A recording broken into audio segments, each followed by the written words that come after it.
Here's a little song I know you might want to sing it note for note. Don't worry, be happy. In every life we have some trouble, but when you worry you make it double. Don't worry, be happy. No, don't worry, be happy. Singing whoa.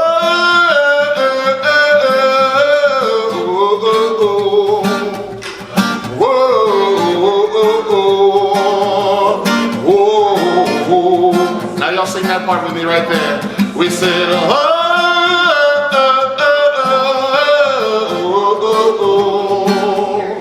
oh,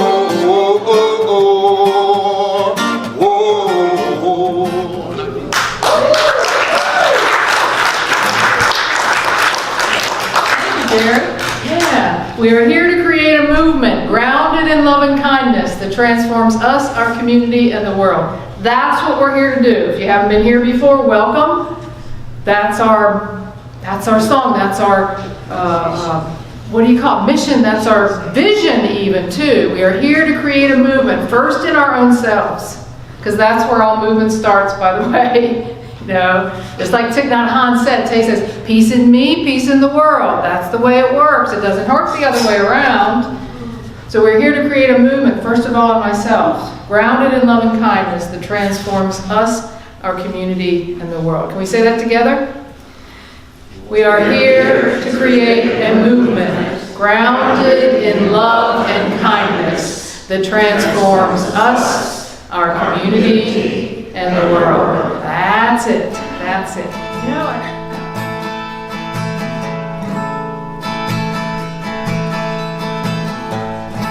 Let's take a deep breath after all that. I know I need one. And let's bring our consciousness and our attention right into this moment now. To breathe in and to breathe out. And to feel the life that we are. That life that is supported, that is the divine living us. Knowing that we have no thought throughout the day of breathing. We have no thought of being sure our heart is beating. All of our life is happening without our attention. And that is the miracle of the divine itself, living us, breathing us, supporting us, guiding us when we are aware enough, when we pause enough,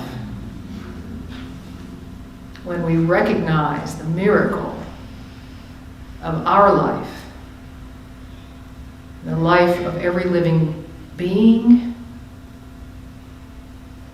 in fact, of the entire planet and the universe itself.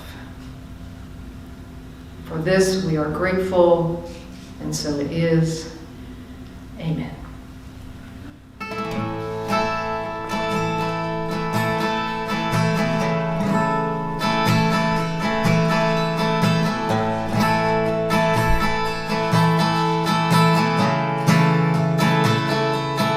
I've been looking for the answers as I've searched to find the truth.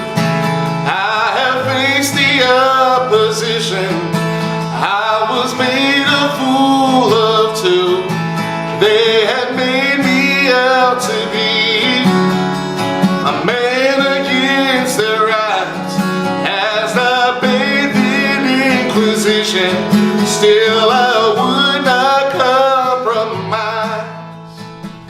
compromise. It's been a while since I've used the Bible, and Jared sang about the Bible, and we never collaborate beforehand. So I'm like, okay, there's something about this, but there's something about this story. I have several daily readings that I do, and my mother sent me this daily reading. My mother's a practicing Catholic, and she always sends me her little booklets, you know, and she'll send me a little note and say, I hope you find some inspiration in here. And sure enough, this week, on Monday, March 29th, I found my inspiration. And this little inspiration in here is based out of this story from the book of John, chapter 5, verses 1 through 16. So let me tell you this story. This is from the Message Bible. And it goes like this. Soon another feast came around, and Jesus was back in Jerusalem. Near the sheep gate in Jerusalem was a pool, in Hebrew called Bethesda, with 5 alcoves. Hundreds of sick people, blind and crippled and paralyzed, were in these alcoves. One man had been an invalid there for 38 years. 38 years. When Jesus saw him stretched out by the pool and knew how long he had been there, he said, "Do you want to get well?" Right there, I'm like, really? That's what you have to ask somebody who's been laying there for 38? Do you want to get well? The sick man said, "Sir, when the water is stirred, I don't have anybody to put me in the pool, and by the time I get there, somebody else is already in." Oh my gosh. Let that reflect back on your life a minute. We have an excuse for everything, is what that says to me. Jesus said, "Get up and take your bedroll and start walking." And so the man was healed on the spot, and he picked up his bedroll and he walked off. The day happened to be the Sabbath, and the Jews stopped the healed man and said, "If it's the Sabbath, the rule is you can't carry your bedroll. Who told you you could carry your bedroll?" Right? What they were trying to do, and what they eventually found in this story, was Jesus who told this man that he could carry his bedroll on the Sabbath, and they were after Jesus, and that's what this story is about.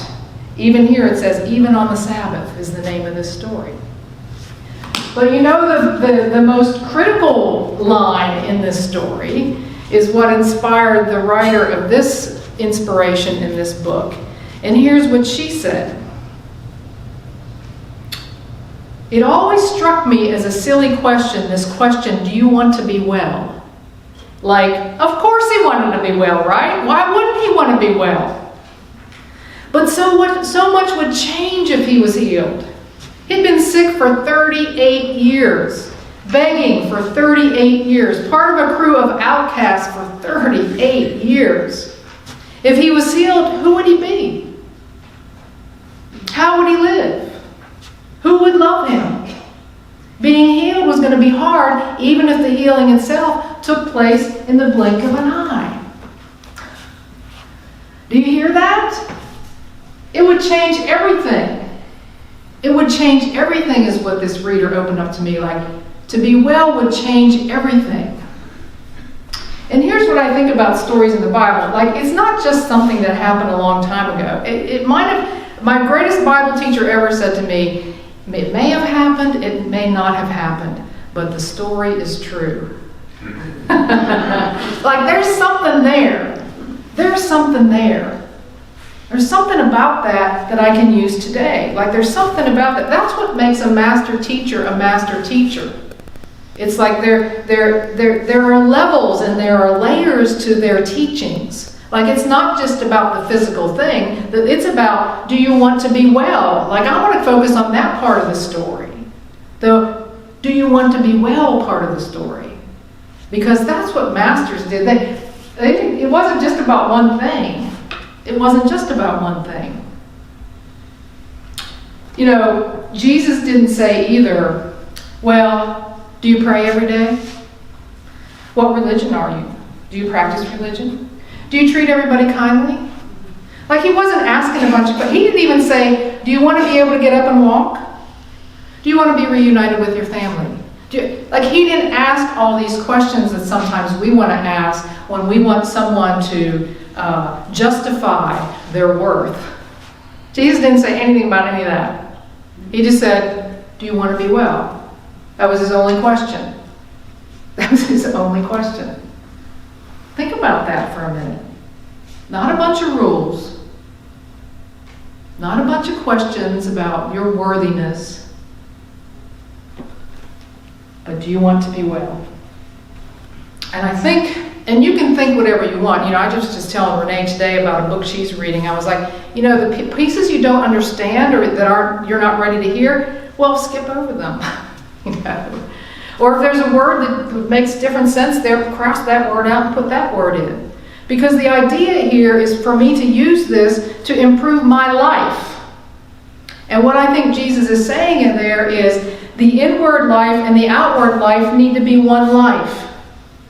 Like there's not just healing my knee or being able to get up and walk, but there's also a spiritual aspect of being well.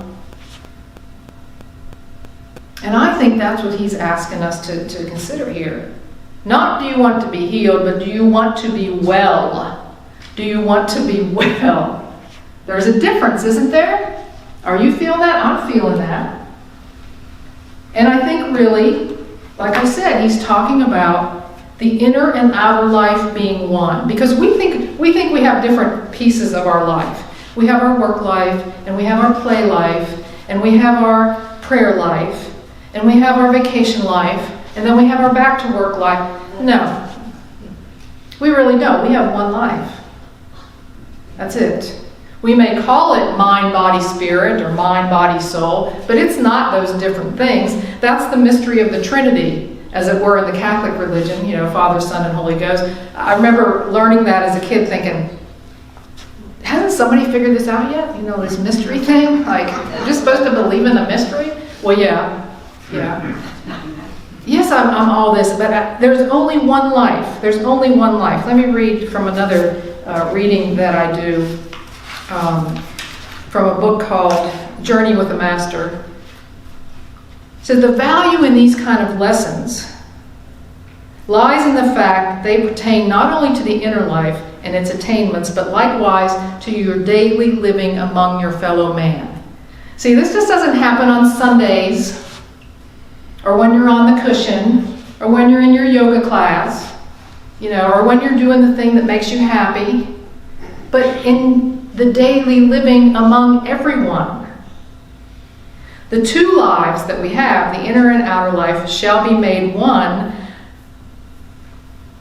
as they are in reality. This is the full purpose for which you and all others were placed on this earth plane. This is our full purpose, to live one life, the inner and outer merged. And so, do you want to be well? There's only one life. It's not about healing in the physical alone. It's the one life. And here's what I think it looks like. I think it looks like being aligned. I think it looks and feels like being grounded. I think it looks and feels like being balanced and at ease. That's what I feel like that something about wellness is about. All right? Like I want to be well no matter what. No matter what. No matter what is happening in the outer, no matter what is happening in the inner, because it's all one, I want to be well. Let me give you the questions that this writer poses. Do you really want to be well? Listen to this. Do you really want to forgive? Or do you enjoy your rage?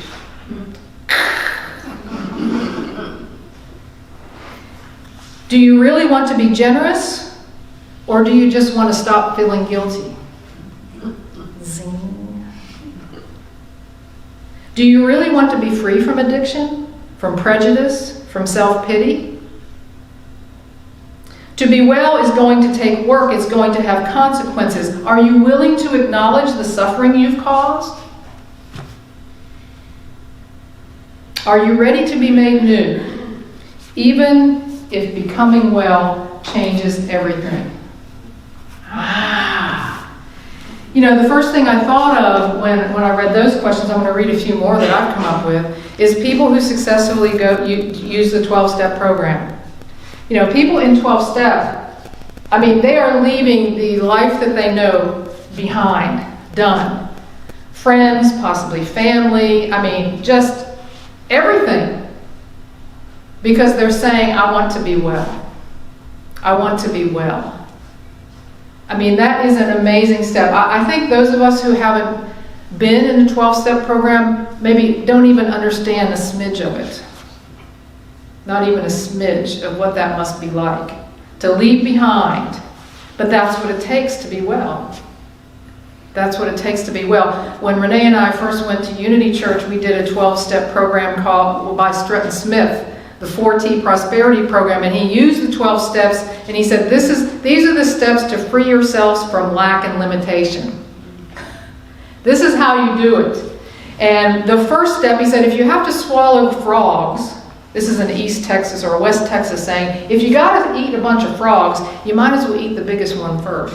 And so his first lesson was about tithing, which is offering 10% of all of your income to where you receive your spiritual nourishment. 10%. Don't you know, a short story here is that during that class, Renee sold a house that she had owned for quite a while. And she had quite a bit of profit on that house. And we looked at that and we said, oh my God, that's a lot of money. And this is what we committed to. This is how we committed to live. It was going to be totally different if we decided to go that route. Well, we did have to hold on to it for a little while because we had to get ourselves in the right place and to not be giving it out of obligation, but to be presenting that offering with complete trust. Complete trust. And we've been tithing ever since. And I know that we are both enriched beyond what we ever could have imagined if we hadn't done that. So I can only imagine with those who do the 12-step program, who do it with regards to alcohol or overeating or drugs or whatever the thing is, lack and limitation, your life totally changes. Here's some other questions that I came up with. Do you want to feel worthy as you are right now? Or are you satisfied giving the power of approval to somebody else? Do you really want freedom? Or would you rather punish others by holding tight onto blame and resentment? Do you really want to trust the divine, trust God, whatever that name is for that? Or do you feel safe playing the victim? Safer there, the martyr, the slave. Safer staying small rather than trusting. Are you willing to take responsibility for your actions and decisions so that you can evolve beyond them? To learn how to be brave and humble? Are you willing to do that? Do you really want to lead a meaningful life? Or is the risk just too great? The discomfort is just too much to bear. Do you really want to feel holy? Or do you enjoy gossip and idle talk and the judgment of others? Do you really want peace and ease? Or do you feel it's your duty to be outraged all the time? In other words, do you really want to be well? No matter what? I mean, no matter what? That's the question. It's a very simple question. It's a very simple question. And I have to tell you, I want to be well. I've decided I want to be well. I want to be well through the pain and through the struggle and through the triumphs. I want to be well. I want to be well no matter what. And you'll have to decide that for you. I want to be well inside and outside because I realize that I have one life. Not separate lives, but one life. One. And I want to be well. No matter what. You say, well, how do you do that? Where do you start? Well, these questions are a good start. And they come down to this. You know, you're either going to stay or leave. You're either going to hold on or let go. You're either going to ask for help or go it alone. You're either going to accept or resist. You're either going to be still or move forward. You're either going to commit or reject. To play or sit this one out. What are you going to choose? Do you want to be well? Which one promotes wellness? What do you want to feel? What are the feelings of wellness? Tell me. Joy. Joy. What are the feelings of wellness? Love. Love. Confidence. Confidence. Happiness. Happiness. Laughter. Peace. Choose that. Just practice choosing that. You already know the answer. To be well, that's how to be well. Choose that one. This is not difficult. It does take practice. It does take attention. You know, there has to be room for spiritual life. Right? I'm saying there's not a separate spiritual life, but there's got to be room for that. There's got to be a pause for that. So that's the answer. In each question that comes up in your day, what promotes my wellness? My total wellness. My total wellness. I can already hear somebody saying, but it's hard, Paula, it's just hard. Life is hard. You know what? Do you want to be well? That's the only question. 38 years lying beside the pool. Do you want to be well? Do you want to be well? That's the only question. Life is hard? Yeah. But do you want to be well? I think it's radical wellness is what I'm talking about. Radical wellness. Like, is justice worth it to be well? She says, is peace worth it? Is holiness worth it? Is it worth it for me to feel holy and to see holy? To be well? I say yes. And you'll have to decide yourself. I've said it a lot today because I hope you remember. I've been thinking about it all week long since Monday, March 29th. Do you want to be well? I feel like this message was written for me. And that's the question you'll have to ask yourself and answer for yourself. And it's important because I do believe that justice is worth it, that peace is worth it, that abundance in all its forms is worth it, that holiness is worth it. And not just for me and my life, my whole being, but for every other life too, because we're really not separate from anyone else, is the other thing. You think that's a mystery. It's the old, wave metaphor, which I also read this week in Jack Kornfield's book that we're doing a book study on called The Great Work of Your Life. When he says, we have everything in us already. Just as the wave in its form has everything in the sea. It is not separate from it. It has the fullness of the ocean in it. And it's here for a little while, and then it's back into the oneness that is, but never separate from it to begin with. That's probably another talk.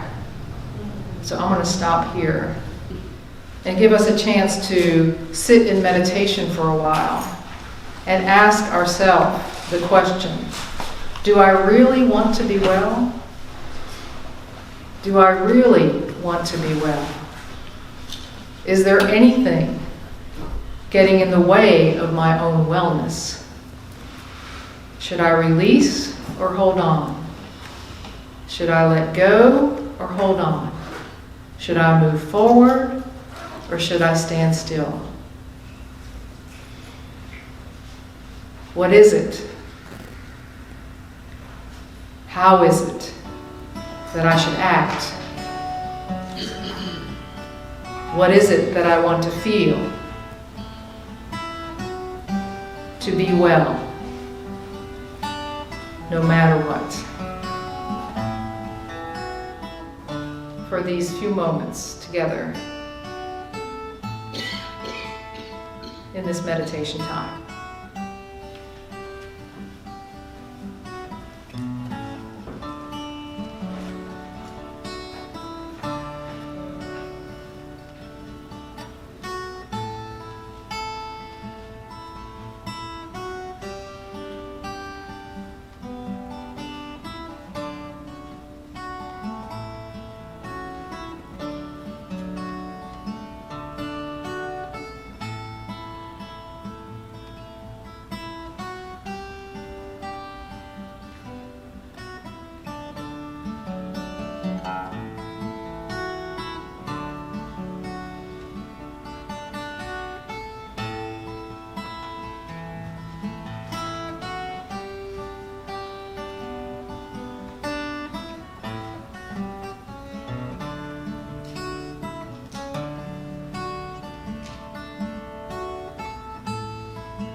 Divine Father, Mother God, and so it is today, the day I look in the mirror, the day I am ready to see my truth, the day I will bare my soul to myself and hear it whisper. I will love all my imperfections. I will nurture all my strengths. I will embrace all my challenges. For I know that I am here to grow. I am here to find joy in small things, those that are what I will treasure the most. And the big moments are glimpses of glory, forever embedded in my memory. I am here to love. I am here to spread joy. I am here to embody light. I am here to be part of creation. I am here to elevate. Today, I look in the mirror and I see a beautiful me as created by you. Imperfect in every way that is perfect, just as you intended.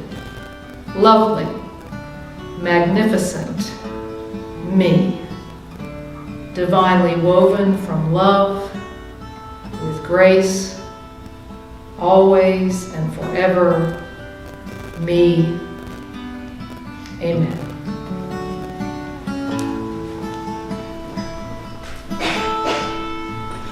Lord, prepare me to be a sanctuary, pure and holy, tried and true.